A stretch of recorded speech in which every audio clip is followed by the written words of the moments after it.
Selamat pagi Bapak Ibu sekalian. Kita akan melanjutkan eksposisi kita tentang khotbah di bukit. Kita sekarang sampai kepada satu bagian tentang terang dunia. Kita akan membaca dari Matius 5. Matius 5 ayat yang ke-14 sampai yang ke-16. Minggu lalu Pak Tama sudah membahas tentang garam dunia, sekarang kita sampai kepada terang dunia. Kita akan membacanya bersama-sama, Matius 5 ayat 14 sampai 16. 1, 2, 3, iya. Kamu adalah terang dunia, kota yang terletak di atas gunung tidak mungkin tersembunyi. Lagi pula orang tidak menyalakan pelita lalu meletakkan di bawah gantang, melainkan di atas kaki dian sehingga menerangi semua orang di dalam rumah itu. Demikianlah hendaknya terangmu bercahaya di depan orang, supaya mereka melihat perbuatanmu yang baik dan memuliakan Bapamu yang di surga. Mari kita berdoa. Bapa di surga, kami sekali lagi mohon Engkau berfirman bagi gerejamu. Kiranya Engkau sebagai gembala kami berfirman, mengarahkan, membimbing kami melalui pemberitaan firman. Dan kiranya kami sebagai domba-dombamu ya Tuhan, dapat mendengar suara gembala kami. Terima kasih Bapak, pimpinlah pemberitaan firman pada pagi hari ini. Dalam nama Tuhan Yesus kami bersyukur dan berdoa. Amin. Dalam bait Allah itu ada satu seremoni yang disebut illumination of the temple. Ya, iluminasi ya, penerangan atau pencahayaan, pembukaan tentang bait Allah. Saudara, jadi itu adalah upacara yang sangat masif. Itu ada 4 itu disebut apa namanya, kandelabra istilahnya. Itu saudara tahu yang ada 7 tempat lilin begitu. Tapi bukan yang kecil. Ini besar sekali bahkan setinggi tembok. Itu ada 4. Ada 4 kandelabra yang setinggi tembok bait Allah. Itu berisi 65 liter minyak. Untuk akhirnya itu dinyalakan. Dan saudara, ketika api itu dinyalakan, ya, itu saksi mata mengatakan bahwa itu bukan hanya menerangi bait Allah, tapi menerangi seluruh Yerusalem. Jadi ini adalah suatu seremoni yang sangat masif, saudara. Setelah api itu menyala, dikatakan bahwa banyak, dalam buku sejarah itu dikatakan banyak orang, ya, orang-orang yang kudus, orang-orang yang berbuat baik, itu mereka menari-nari dengan api di tangan mereka, obor kecil di tangan mereka. Mereka menari, mereka memuji Tuhan. Kemudian suku Lewi itu memainkan kecapi, memainkan harpa, simbal, trompet dan sebagainya. Suatu perayaan yang masif. Karena apa? Itu mengingatkan mereka. Mereka sedang merayakan bahwa dulu Allah pernah memimpin mereka di padang gurun dalam bentuk tiang api dan tiang awan. Saudara, jadi itu mereka punya peringatan-peringatan. Ya, peringatan akan perbuatan Allah di masa lampau. Itu luar biasa, begitu megah. Itu menerangi bukan hanya bait Allah tapi seluruh Israel. Demi mengingat pekerjaan Allah di masa lampau yang telah memimpin hidup mereka keluar dari yang namanya padang gurun. Dan besok paginya, saudara, ketika perayaan itu selesai, datanglah Yesus dengan suara yang keras dan mengatakan, akulah terang dunia. Yesus mengatakan, akulah terang dunia. Itu terdapat dalam Yohanes 8 ayat 12. Akulah terang dunia, barang siapa mengikut aku, ia tidak akan berjalan dalam kegelapan, melainkan ia akan mempunyai terang hidup. Saudara, apa yang Yesus katakan di sini? Yesus mau berkata kepada orang Israel pada saat itu, hei, tiang api yang memimpin kamu di padang gurun, awan kemuliaan yang memenuhi bait Allah di dalam bait Allah Salomo itu adalah aku. Saudara, bayangkan konteksnya pada saat itu. Mereka habis merayakan perayaan agama yang begitu besar, agama Yahudi. Kemudian Yesus di sini memberitakan, akulah terang dunia itu. Jadi itu adalah suatu proklamasi, pembukaan, penyataan diri Kristus yang sangat gamblang. Sehingga saudara, Yesus adalah terang dunia. Itu harus menjadi fondasi ketika kita memikirkan perkataan Yesus bahwa kamu adalah terang dunia. Jangan langsung kita melihat terang dunia kita sebagai terang dunia, tetapi kita melihat Yesus sendiri adalah terang dunia. Dan setelah itu dia katakan, kamu adalah terang dunia. Saudara, kita lihat fakta spiritual tentang terang di dunia. Terang di dunia. Saudara, Yesus sebagai terang dunia itu adalah sangat fondasional, sangat fundamental fakta bahwa Yesus adalah terang dunia. Tapi saudara, yang juga fakta yang fondasional adalah dunia berada dalam kegelapan yang paling gelap. Kegelapan yang begitu tebal, saudara. Kita lihat bahwa spiritual darkness, kegelapan rohani itu menguasai, mendominasi dunia di mana-mana. Saudara, kita lihat sistem dunia itu didominasi oleh apa sebetulnya? Banyak ahli-ahli ekonomi, banyak sosiolog, ahli sejarah dan sebagainya. Mereka pun harus mengakui ada faktor X. Kenapa dengan segala kecanggihan teknologi, ilmu pengetahuan mereka sepertinya sudah diperhitungkan how to solve the problem. Tapi akhirnya tetap kegelapan yang menang. Tetap mereka ada satu faktor X yang mereka nggak bisa definisikan, mereka nggak bisa rumuskan untuk di-solve, nggak bisa. Jadi ini adalah fakta, saudara. Spiritual darkness itu mendominasi seluruh dunia. Tapi yang lebih mengerikan lagi sebetulnya, yang lebih mengerikan adalah dunia mencintai itu. Dunia gelap itu fakta. Ya, kita juga dengar belakangan itu dunia gelap apa Indonesia gelap dan sebagainya. Fakta, mungkin itu fakta. Ya, dan memang fakta. Nggak cuma Indonesia yang gelap, seluruh dunia gelap. Ya. Tetapi yang lebih mengerikannya adalah manusia menyukai kegelapan itu. Ya. Fakta ada kegelapan itu satu hal, tapi fakta ada intensional hati kita mencintai kegelapan. Itu lebih mengerikan. Saudara, dalam Yohanes 3 ayat 19, saudara, dan inilah hukuman itu. Terang telah datang ke dalam dunia, tetapi manusia lebih menyukai kegelapan. Mereka menyukai kegelapan daripada terang sebab perbuatan-perbuatan mereka jahat. Ada yang lebih mengerikan bahwa manusia menyukai yang namanya kegelapan. Seberapa gelap, saudara, dunia ini? Ya, seberapa gelap? Calvin katakan bahwa sejak kita lahir, hati kita adalah pabrik berhala. Dari lahir, kita itu ahlinya menciptakan berhala dalam hati kita. Saudara bisa bayangkan seberapa gelap dunia ini? Ya, di balik semua, saudara, kalau kita baca korupsi, kita baca pemerintah, itu udah bosen lah, kita udah tahu itu, nggak usah diomongin. Kita udah tahu kira-kira seberapa gelap politik dan sebagainya. Tapi saudara, Alkitab itu menggambarkan kegelapan dan dosa jauh lebih parah dari itu. Ya, jauh lebih parah dari itu.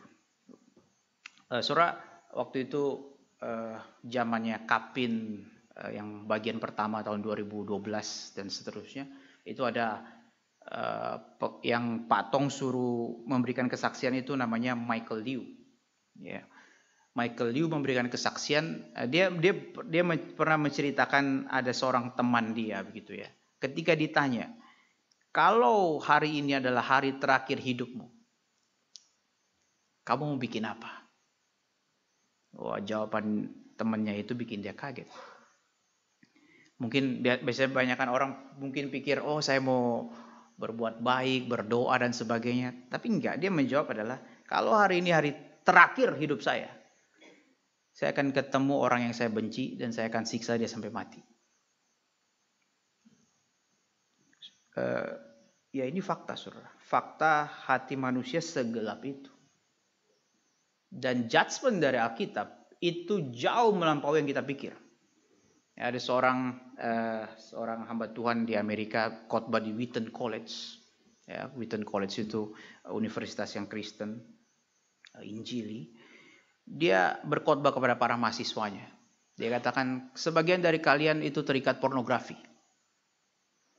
Sebagian kalian juga mungkin enggak. Tapi saya mau katakan kepada yang enggak terikat pornografi. Ketika kalian dipuji orang, dapat penghargaan dan sebagainya. Ketika kalian ditepuk tangani orang dan kalian terangsang dengan pujian itu, kalian sama saja dengan yang terikat pornografi. Totally the same. Mungkin kita bilang, oh saya nggak terikat ini, terikat itu. Ya, di tempat yang lain kita sama saja. Kalau menurut Alkitab. Saudara, Donald Gray Barnhouse itu seorang hamba Tuhan sebelum James Montgomery Boyce di 10 Presbyterian Church. Saudara, dia katakan bahwa jika setan menguasai kota, ya, dia katakan begini, kalau setan menguasai kota secara full, ya, seandainya, dia bilang semua bar, kafe, tempat-tempat hiburan itu akan tutup. Wow. Jalan-jalan akan dipenuhi dengan orang-orang yang sopan, terpelajar, ya, bisa senyum, murah senyum. Tapi dia katakan, tapi di sana tidak ada nama Kristus yang dikhotbahkan. Ya, saudara, kita seringkali pikir pekerjaan setan itu ya yang bisa kita baca. Tapi enggak, lebih dalam dari itu, saudara. Darkness itu bukan hanya soal moral chaos. Tentu saja moral chaos itu darkness, saudara. Tetapi yang lebih daripada itu adalah the absence of Christ di dalamnya. Absennya nama Kristus di dalamnya, itu adalah kemenangan setan. Ketika segala sesuatu terlihat baik-baik saja tapi tidak ada nama Kristus yang dikumandangkan, saudara, sehingga kita lihat bahwa even masyarakat yang terlihat baik sekalipun, menurut Alkitab itu darkness. Spiritual darkness. Bahkan lebih bahaya daripada yang kita lihat. Ya, di tempat lain saudara dia katakan bahwa setan itu tidak perang lawan agama. Dia katakan bahwa setan tidak perang lawan agama, tapi dia memproduksi kekristenan yang palsu, yang sangat mirip dengan yang asli. Di mana orang Kristen sendiri takut untuk mengkritiknya. Seringkali saudara, ketika gereja itu mulai mengalami penyelewengan begitu ya. Seringkali ada masa orang itu takut mengkritiknya. Karena apa? Karena powerful, banyak pengikut. Ya, kita tidak populer, suara-suara kritikan itu mudah saja diredam oleh yang powerful. Saudara, itu bisa terjadi, saudara. Itu bisa terjadi kepada gereja manapun. Maya Angelou, ya, dia adalah seorang kulit hitam, ya, seorang negro. Dia itu, itu hidup dia sangat jatuh bangun. Dia sekitar waktu remaja itu dia betul-betul karena dia mengalami pemerkosaan, ya. Dan waktu itu dia ditanya oleh keluarganya siapa pelakunya begitu. Ya, saya nggak mau ngomong. Udah pokoknya kasih tahu. Kita nggak akan apa-apain dia. Akhirnya dia terpaksa kasih tahu pelakunya si ini. Akhirnya besoknya orangnya dimatiin, dibunuh. Gara-gara dia fakta itu, karena dia merasa bersalah begitu ya. Waduh, luar biasa susahnya hatinya. Dia bilang saya nggak akan ngomong. Akhirnya dia selama 5 tahun atau berapa saya lupa. Betul-betul mulutnya nggak pernah dibuka, nggak pernah ngomong kepada siapapun. Nggak pernah, jadi itu luar biasa dia punya pergumulan. Dia itu pernah dapat Grammy Awards, pernah jadi pelacur. Wah, itu luar biasa dia punya pergumulan, saudara. Tapi dia menceritakan mereka itu di masa-masa itu mereka sebagai budak. Ya, ada satu peraturan dalam rumah itu bahwa mereka nggak boleh ketawa. Ya, karena waktu ketawa itu akan dipikir menyinggung dan sebagainya, itu akan dihukum. Ya, mereka nggak boleh ketawa, sehingga mereka kalau ada sesuatu yang lucu ya, untuk ditertawakan di dalam rumah itu kepada majikan mereka begitu ya, mereka harus pergi ke satu tempat ya, tempat yang sunyi, kemudian mereka itu tertawa terbahak-bahak. Jadi tertawanya itu disimpan dulu, ya, nggak boleh respon begitu. Jadi mereka pakai istilah laughter barrel. Jadi mereka mengumpulkan tuh ketawa mereka simpen-simpen gitu ya. Emang bisa kayak gitu, saya juga nggak tahu ya. Jadi mereka ada namanya laughter barrel. Dikumpulin dulu ketawanya semua dan ya mereka tertawa di ruangan tertentu. Tapi dia waktu itu dia katakan bahwa saya sarankan gereja-gereja itu punya ruang khusus namanya laughter barrel. Karena dia katakan banyak hal terjadi kelucuan di dalam gereja. Dan tidak ada yang ada hal yang aneh tapi orang nggak mau ngomong aja, takut. Ya, takut mengkritik dan sebagainya. Saya juga nggak suruh saudara gampang mengkritik saudara, tetapi bagi saya mungkin itu ide yang bagus gitu ya, walaupun kita nggak perlu ya, kita ruangan udah penuh di sini, nggak perlu ada laughter barrel. Saudara kamu ketawa di sini aja nggak apa-apa ya gitu ya. Jadi saudara dalam kondisi seperti ini, dalam kondisi gelapnya dunia seperti itu, Yesus katakan kamu adalah terang dunia. Kamu adalah terang dunia. Dengan kata lain, itu terjemahan lain bisa dikatakan kamu sendirilah terang dunia itu. Karena apa? Karena Yesus sudah mau pergi, saudara. Yesus sudah mau meninggalkan dunia ini. Itu seperti matahari dan bulan. Ketika matahari itu terbenam, ada bulan di sana yang cahayanya dari matahari. Sehingga dalam pemahaman kita, saudara, itu terang yang kita miliki itu bukan dari kita sendiri, tapi terang Kristus. Ya, terang Kristus. John Stott, saudara, dia mengatakan bahwa ini sangat relevan bagi anak muda, tapi bagi saya, untuk semua, saudara, untuk semua juga relevan. Ya, karena orang hari ini merasa apa, saudara? John Stott hidup di zaman sebelum internet, saudara. Dia katakan bahwa kita itu seringkali merasa dikurung oleh sistem. Ya. Kita merasa bahwa kita itu ditekan oleh, dia katakan, the machine of modern technocracy. Ya. Kita itu dikekang oleh teknologi, kita itu dikekang, ditindas oleh political, social, and economic force. Ya, semua dimensi itu sepertinya menekan kita, terus kita nggak bisa ngapa-ngapain, kita powerless. Dan dia katakan bahwa kita seringkali merasa diri kita itu victim, nggak bisa berbuat apa-apa. Lalu dia katakan begini, saudara, frustrasi seperti ini itu dapat memimpin kepada revolusi. Ya, frustrasi seperti inilah yang memimpin orang-orang membuat revolusi, menjungkir balikan pemerintah, menumbangkan sistem.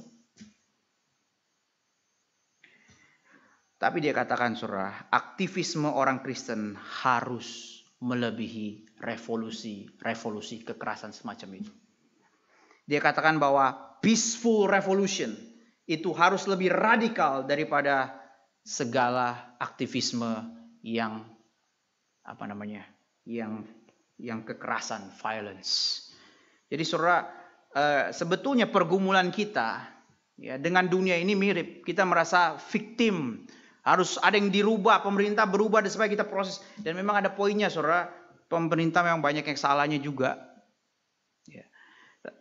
Akhirnya menimbulkan kita punya kekuatan, keinginan untuk merevolusi. Ya, tentu saja kita tidak lakukan itu, saudara. Tetapi yang dituntut dari kita adalah kekuatan yang melebihi keinginan untuk revolusi. Tapi dalam hal ini, revolusi dengan kasih, sukacita, dan kedamaian. Kebenaran. Sehingga kita tidak powerless sebetulnya. Ya, karena terang itu berasal dari Allah. Terang itu berasal dari Kristus. Kita tidak bisa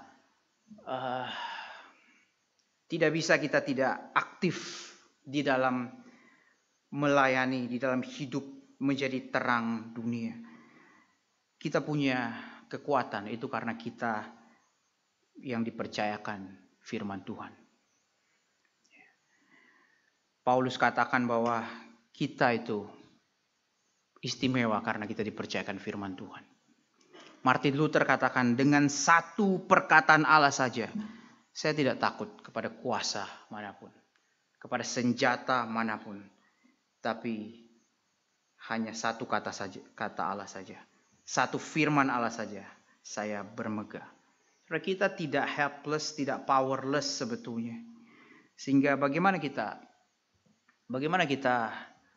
merefleksikan yang namanya revolusi yang harus kita lakukan. Aktivisme apa yang harus kita lakukan. Yang harusnya melebihi dari dunia ini. Tapi dengan konten yang berbeda. Ya bersyukur saudara, kita di tengah-tengah kesibukan ini. Di tengah-tengah begitu banyak acara, begitu banyak event. Maupun yang rutin yang tetap kita kerjakan itu sudah seringkali mencekik kita. Seringkali sudah membuat kita itu gempor begitu. Tapi ada pilihan lainkah? Apakah kekristenan menawarkan hidup yang lain? Jangan-jangan kita mengimajinasikan kekristenan itu hanya soal bagaimana kita itu bisa hidup sehari-hari, bagaimana keluarga kita aman dan sebagainya. Tentu saja itu semua itu baik. Tetapi panggilan kita sebagai terang, bayangkan saudara, pekerjaan yang Kristus lakukan sebelumnya, dia adalah terang. Dia juga mengalami penganiayaan, dia juga mengalami semua kesulitan itu. Dan ketika dia pergi, dia katakan, sekarang kamu terang dunia. Ini bukanlah perintah untuk kita yang belum terang menjadi terang, bukan. Ini ada proklamasi, kamu adalah terang dunia. Kamu sudah sekarang sebagai terang dunia. Sekarang berfungsilah sebagai terang itu. Kita bukan lagi berusaha untuk kita menjadi terang, tapi berfungsilah memancarkan terang dari Kristus. Berfungsilah semua itu. Kemarin ada satu pelayanan yang baru dari KTB kita, yaitu Mercy Ministry. Melayani anak-anak sekolah yang kalau kita lihat di dalam foto-foto itu banyak yang berjilbab dan sebagainya. Saya lihat itu suatu keindahan. Suatu keindahan. Ini mungkin bukan dalam aspek penginjilan secara langsung, tapi aspek sosial. Aspek sosial yang juga perintah Alkitab sungguh-sungguh. Memperhatikan orang-orang yang tidak diperhatikan oleh orang lain. Itu dari awal Alkitab itu sangat menekankan yang namanya pelayanan, mercy ministry. Di samping kita juga punya banyak pelayanan firman. Event-event kita semua diwarnai dengan pelayanan firman. NRTC dan sebagainya itu soal firman. Bagaimana firman dikumandangkan. Dalam hal ini saudara, kita ada dua aspek sebetulnya di sini. Kalau kita kembali membahas mengenai garam dan terang, saudara. Salt and light. Kalau mau dibagi kedua hal ini saudara, garam itu sebetulnya lebih negatif. Jadi fungsi garam itu zaman dulu bukan pemberi rasa, bukan. Tetapi lebih kepada preserving, menjaga supaya daging itu tidak gampang busuk dan sebagainya. Lebih kepada menahan kematian, menahan kerusakan. Itu adalah fungsi daripada garam. Bahkan saudara, dalam konteks perjanjian lama, kalau kita membaca, ketika satu kota itu dibasmi oleh satu bangsa, apa yang mereka lakukan? Mereka akan menaburkan garam di sebidang, di seluruh tanah daerah itu. Kenapa? Supaya nggak bisa tumbuhan lagi. Itu saudara, very powerful saudara. Garam itu menjadi metafora di dalam identitas kita. Banyak hal harus kita matikan di dunia ini. Kejahatan harus kita matikan. Dosa harus kita matikan. Harus ada killing power di sini. Negatif memang. Tetapi inilah salah satu aspek yang kita miliki. Tetapi yang kedua adalah light atau terang. Itu adalah mengiluminasi, menerangi. Kalau kita lihat ini lebih positif. Memberikan terang kepada sesuatu yang gelap begitu. Tapi ada kesamaan dalam dua hal ini, saudara. Apa kesamaannya? Kesamaannya adalah baik garam maupun terang itu tidak menjadi fokus pada dirinya sendiri. Tidak menjadi tujuannya dia itu dikenal oleh orang, dipuji oleh orang, diperhatikan, tidak. Masakan kita, kalau garamnya pas, orang nggak akan mikirin garamnya. Langsung mikirin rasanya dan sebagainya. Kalau garamnya kurang, baru tuh disalahin garam. Mana nih garam gitu kan. Atau kebanyakan, garam nih salah begitu. Nah itulah kita. Kalau kita kurang garam, kurang asin, ya memang pantas kita disalahkan. Kalau keasinan disalahkan juga. Tapi kalau pas, orang merasa normal, baik-baik saja, terus tidak ditepuk tangani, ya udah, memang begitu gitu. Garam kan juga gitu kita perlakukan. Begitu juga dengan terang. Kalau kurang lampu, wah kita ngomel-ngomel. Ya, apalagi yang suka pakai kamera begitu ya. Kemarin 2 hari yang lalu tiba-tiba Patong itu suruh saya ke museum fotoin barang-barang itu, patung-patung yang baru dibeli itu. Ada yang bisa, ada yang nggak bisa itu. Fotonya Daud, patungnya Daud udah gelap, ruangannya begitu redup, mau kamera sebagus apapun nggak bagus. Itu akhirnya mereka gotong pakai troli bawa ke studio begitu, ke studio Refound 21, baru tuh pakai 3-point lighting di sana, baru bagus.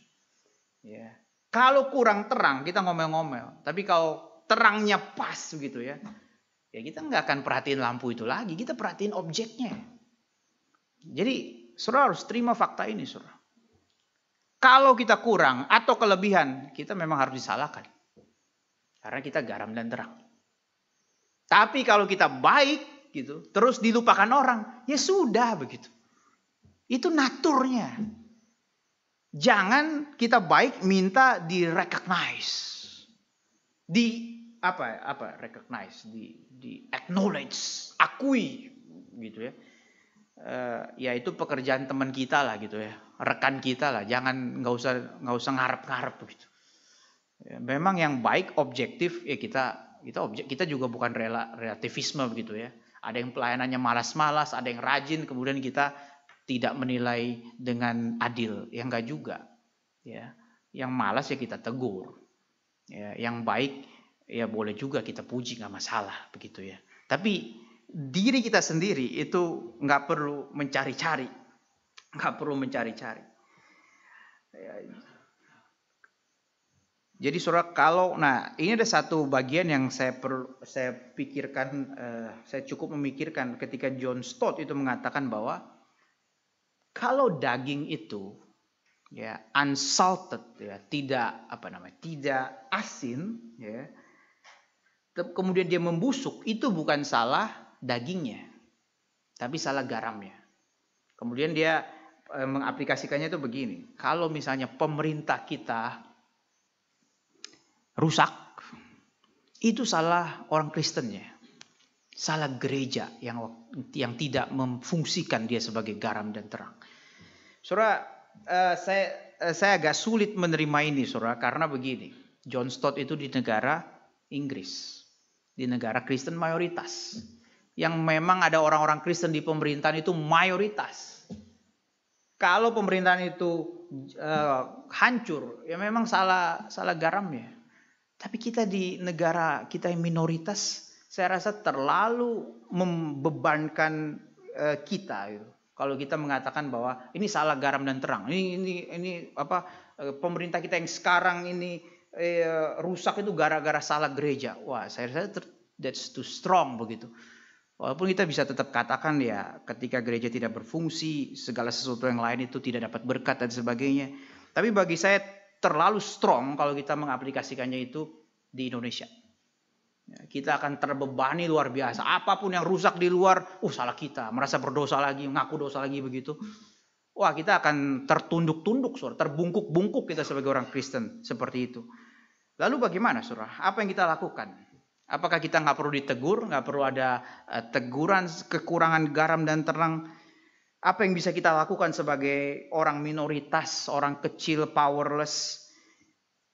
Yang kita bisa lakukan adalah kita faithful dalam pekerjaan kita. Apapun Tuhan berikan kepada kita. Ya. Baik yang ada punya jabatan tinggi, ya, ataupun kita yang sehari-hari mungkin hanya jual barang-barang dagangan kecil dan sebagainya. Dari semua itu, saudara, kita semua dipanggil menjadi garam dan terang. Tetap bisa memfungsikan dengan cara setialah dalam pekerjaan itu. Setialah. Ya, karena apa, saudara? Bulan, ya, yang dapat terang dari matahari, seringkali itu kita lihat dia itu full moon, right? Tapi ada masa juga cuman sebagian, tidak full. Ya, saudara, seringkali kita melihat terang dari orang Kristen, kita lihat orang seperti Martin Luther, Yohanes Pembaptis, wah itu full moon. Tapi ada orang-orang, mungkin orang-orang kecil yang kita bahkan tidak lihat. Mungkin itu hanya new moon, ya, bulan yang baru, yang belum full, saudara. Tapi saudara, baik itu full moon atau new moon, ya, bulan yang penuh maupun yang tidak penuh, itu sama-sama dapat cahaya dari matahari. Itu sama-sama cahaya yang asli dari Kristus. Sehingga saudara, kita tidak bisa beralasan bahwa kita ini kecil dan sebagainya. Tidak, saudara. Karena kalau kita lihat dalam sejarah, ya, Tuhan memakai siapa saja, saudara. Ya, ada satu ilustrasi yang saya dapat. Ya, ada anak kecil, dia minta gurunya, namanya Mrs. Smith. Mrs. Smith, datang dong hari Minggu ke gereja. Oke, gitu. Terus dia nggak datang. Besoknya ditagih lagi. Kok kemarin nggak datang? Gitu. Ditagih berulang-ulang. Akhirnya datang. Akhirnya dia bertobat. Akhirnya menjadi orang Kristen yang baik. Pakai anak kecil, saudara. Dia menjalankan apa yang dia bisa lakukan. Ngajakin gurunya yang nggak ke gereja, pergi ke gereja. Salah satu kemarin waktu saya pertama kali masuk museum patung itu, yang patung baru beli itu, ada sebenarnya dari semua yang megah-megah yang paling mahal itu mungkin Venus de Milo. Itu nggak menarik buat saya gitu. Ini saya pribadi gitu ya. Ada banyak itu patung-patung Yunani, toko-tokonya itu banyak, saya nggak tahu juga Apollo apa, saya nggak gitu, mata saya nggak gitu ngelihat gitu, mau semahal apapun begitu ya. Tapi ada satu, saudara, saya kaget juga kenapa patung itu, saya belum tanya patung kenapa dia ada satu patung saints, itu Saint Therese of Lisieux, ya, itu toko yang saya tahu, saudara. Ada satu saint, Santa Therese of Lisieux, ya, meninggal umur 25 atau umur 26. Dia masuk biara sangat muda, umur belum cukup masuk biara, tapi dia paksa sampai ke paus izinkan dia boleh masuk. Akhirnya dia masuk. Terus saya tanya, saya cari-cari gitu ya, ini kenapa dijadikan saints? Saya nggak dapat jawaban yang mau saya cari. Orang dapat saints itu dapat apa? Orang dijadikan saints biasanya pelayanannya banyak, mempertobatkan orang, membuat mujizat dan sebagainya. Ini enggak, dia seumur hidupnya dalam biara. Mau melayani apa? Perempuan. Ternyata saudara, keistimewaan dia adalah ordinariness-nya dia. Ya, cinta dia yang sangat biasa. Yang sangat gampang membantu orang lain. Sangat menghargai orang. Itu yang dicatat oleh gereja. Dijadikan dia saints. Dan itu saudara bisa lihat, itu biasa dia disebut itu little flower. Jadi kalau lihat foto ada pakai kerudung seperti Bunda Maria, itu susah bedain. Kalau semua pakai kerudung gitu kelihatan Maria semua. Nah, dia biasanya ada salib yang ada bunga di balik salib itu. Nah, itu Therese of Lisieux. Ya. Jadi waktu ada pendeta kita yang fotoin itu ke saya sebelum saya pergi ke sana gitu ya. Dia kasih tahu, ini nih ada yang aneh gitu. Saya bilang, itu Teresa of Lisieux. Dia nggak tahu begitu. Ya saudara, itu saya karena tahu toko itu, jadi saya agak terhibur begitu ya melihat luar biasa saudara. Dari ordinariness bisa saudara. Saudara jangan pikir menjadi garam itu, menjadi terang itu harus seperti Martin Luther, full moon. Enggak saudara, waktu pun kita itu cahaya kita sebagai bulan cuma sedikit pun, tetap itu dari Kristus. Mari kita setia di dalamnya. Mari kita setia di dalamnya. Ya. Tetap kita terang dunia. Dan mari kita terus minta Tuhan tambahkan kekuatan pada kita. Ya. Siapa lagi saudara? Mother Teresa. Waktu itu Malcolm Muggeridge, seorang jurnalis dari BBC, itu datang ke tempat Mother Teresa. Mau syuting dia bawa tim BBC untuk men-syuting bagian itu. Timnya katakan, kameramennya katakan, no hope, terlalu gelap, nggak bisa kelihatan. Ya, itu saya bayangkan itu biasanya pelayanannya itu banyak orang sakit, ya, di barak begitu. Kemudian dia doakan satu-satu biasanya. Dia bilang ini kamera nggak bisa. Muggeridge katakan tetap syuting. Nanti kita lihat hasilnya. Oke, tetap syuting gitu. Padahal dia bilang no hope, gelap ini. Kemudian mereka balik ke Inggris. Waktu mereka lihat itu, ternyata ada cahaya. Saya nggak tahu saudara seberapa, saya belum cek saudara di BBC saudara. Tapi menurut kesaksian itu mereka kagum. Dan Malcolm Muggeridge sebelumnya itu bukan orang Kristen. Setelah itu dia ada cerita conversion, dia menjadi orang Kristen. Ya, saya nggak tahu melalui cerita ini atau apa, tapi dia banyak berhubungan sama Mother Teresa. Setahu saya. Orang yang sederhana, soal Mother Teresa itu nggak ada kelebihan khotbah apa semua, nggak ada. Sederhana sebetulnya. Datangin orang sakit, doain dan sebagainya. Dia jadi terang, saudara. Jadi terang. Saudara tahu minggu ini kan heboh apa berita paling dengar apa, saudara? Saya mau tahu nih, saudara dengerin apa berita? Oh, ada yang perang, ada yang pop. Iya, saya sih lebih tertarik pop ya, karena itu gereja gitu ya. Saudara, ada satu yang saya amati, saudara. Orang media itu berusaha membuat ini seperti kompetisi. Ada 133 kardinal, ya, ada salah satu dari Indonesia, Kardinal Suharyo. Itu harus ke Vatikan untuk pemilihan. Jadi 133 orang itu memvote nama-nama itu. Lalu biasanya beberapa kali sampai ada lebih daripada 2/3 suara begitu ya. Yang menarik adalah banyak nama-nama yang muncul, ya, yang terkenal. Ya, ada yang paling terkenal itu bahkan sebelum Pope Francis mati itu namanya Kardinal Tagle daripada Filipina. Dia nama besar dan sebenarnya itu semua memprediksi ini Tagle nih gitu. Saya sering dengar tuh banyak orang ngomong begitu. Tetapi saudara, yang terpilih nggak ada yang tahu, nggak ada yang expect. Karena sekali lagi saudara, saya melihat bahwa pemilihan ya. Pemilu sama konklav itu beda, saudara. Kalau dalam pemilu yang banyak nampang di TV itu kemungkinan besar kepilih. Yang banyak di media, duit kampanyenya besar, itu kemungkinan besar suaranya tinggi lah. Nah, ini bukan begitu.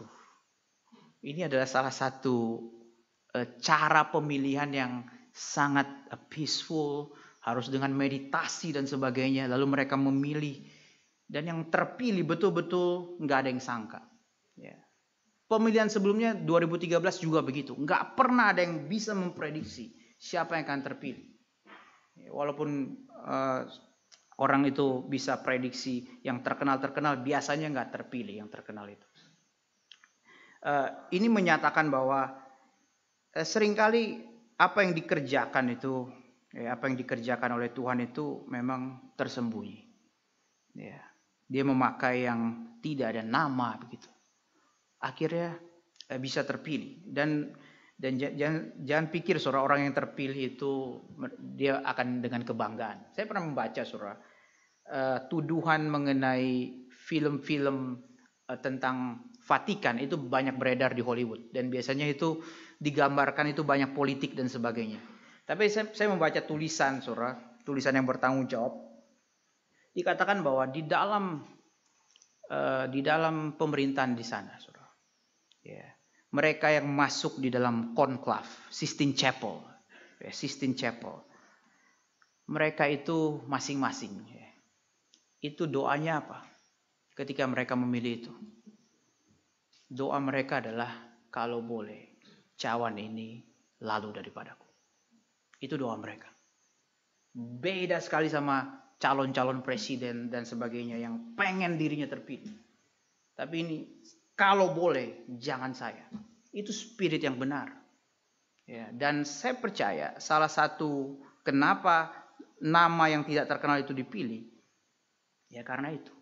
Orang itu memilih itu yang mungkin yang paling kurang diperhitungkan dan sebagainya. Saya nggak tahu, tapi itu bagi saya ada spirit yang benar, saudara. Orang yang nobody bisa dikatakan.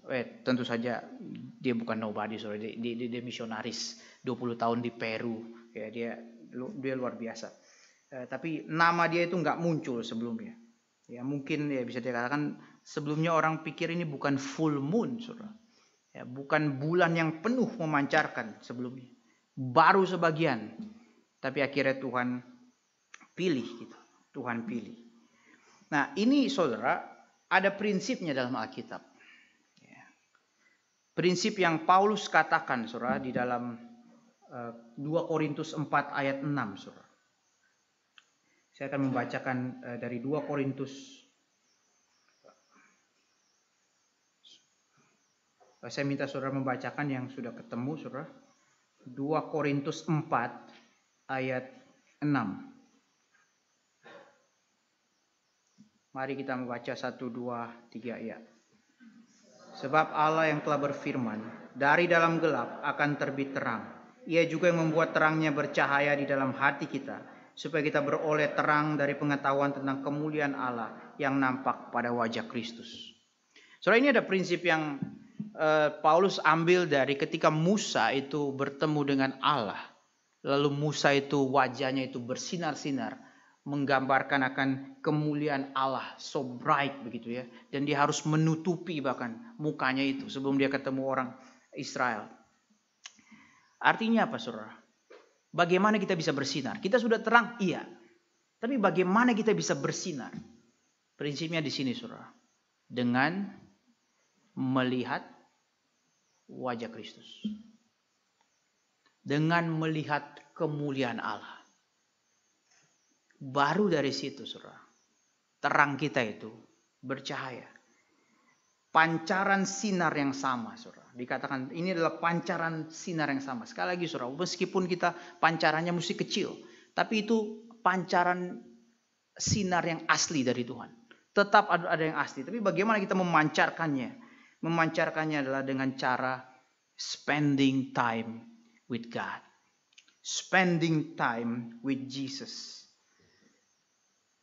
Sehingga siapapun saudara dalam gereja itu punya hak atau kewajiban untuk melakukannya. Baik yang kaya maupun yang miskin. Yang terpelajar maupun tidak terpelajar. Ya, bahkan Allah itu memakai yang lemah ya, untuk mempermalukan yang kuat. Yang bodoh Tuhan bisa pakai untuk mempermalukan yang pintar. Apa yang gak bisa bagi Tuhan?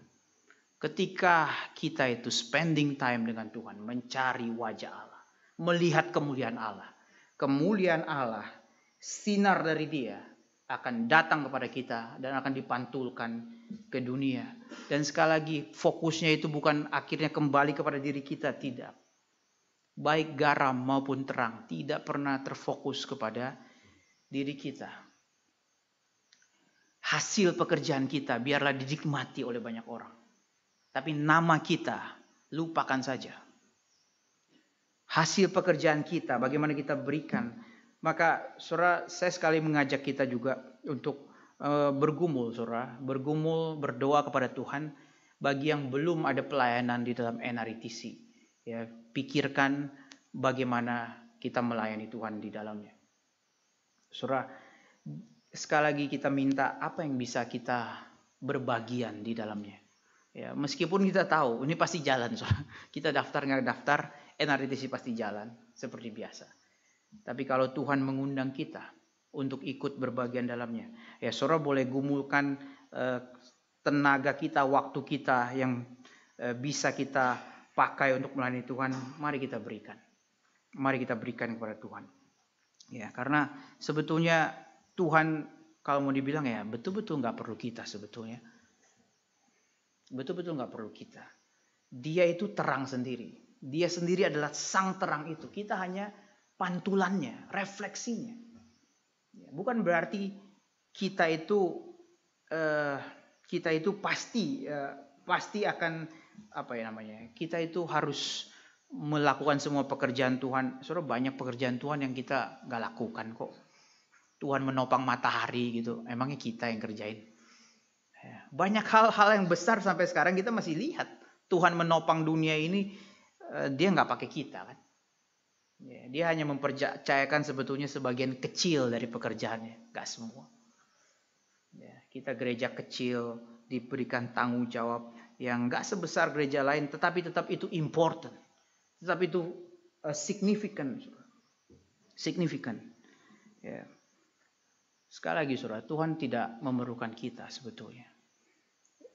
Pendeta Dr. Lilbeck, saudara, dia itu menceritakan satu kali dia ke Cina dan dia bertemu di hotelnya itu dengan seorang komunis. Seorang komunis itu bilang apa? Waktu Dr. Lilbeck menceritakan ini, dia katakan, ini cerita saya ini tolong jangan kasih tahu Patong gitu kan. Dia bilang karena berbau-bau bukan reform katanya. Dia katakan orang komunis itu saudara, dia bilang bahwa saya semalam mimpi ada orang Amerika yang datang dan akan memberikan kitab suci kepada saya tentang kebenaran, tentang Allah. Saudara, sebelum kita kerja saja saudara, Tuhan sudah lakukan saudara. Ya, apa susahnya saudara? Tuhan melakukan pekerjaannya sendiri. Kita tuh seringkali datang tuh tinggal melihat. Seringkali tinggal melihat.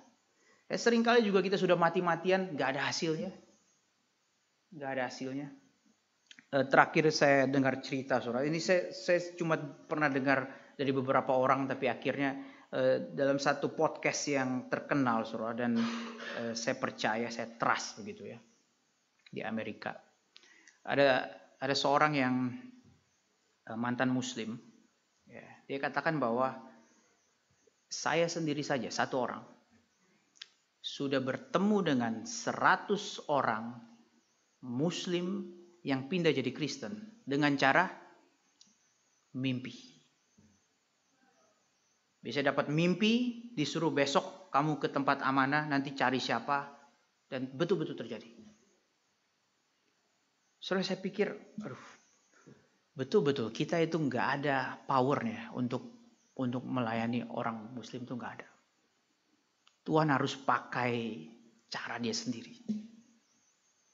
Saya nggak tahu apakah kita kurang mengasihi mereka atau apa, nggak tahu. Tapi seringkali Tuhan bekerja luar biasa. Ya. Sekali lagi saudara, Israel itu kita disebut sebagai terang untuk seluruh dunia, bukan untuk Israel sendiri. Dari awal Israel itu dipilih Allah, bukan demi kesejahteraan Israel itu sendiri. Kalau saudara melihat Israel hari ini saudara, itu kontraproduktif saudara. Bukan jadi berkat bagi banyak orang, tapi mematikan banyak orang. Saudara, saya bukan membela siapa-siapa saudara, tetapi nggak sesuai aja gitu. Like to the nation, ya, like to the nation. Karena saudara, sebetulnya di dalam ya itu tergambarkan di dalam, kalau peristiwa Epifani itu adalah orang Majus datang kepada Yesus. Ya, itu melambangkan apa saudara?